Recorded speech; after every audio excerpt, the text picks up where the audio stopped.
Na ni kwamba Ibrahim Ndongo aling'aa katika mashindano ulengaji shabaha ya kufunga mwaka ya klabu ya Bamburi ya Mombasa. Ndongo ambaye amekuwa kwenye ubora wake mwaka huu akishinda mashindano mbalimbali ya ndani na nje ya nchi, alishinda kitengo cha uzalishaji hiki alipoandikisha alama 536.30.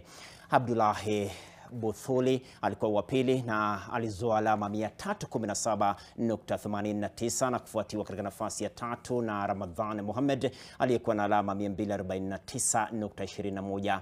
Wakati huo huo, Calvin Mbugua alishinda kitengo cha standard kwa alama 478.34, naye Abdul Hakim Daudi alimaliza wa pili na alama 437.83.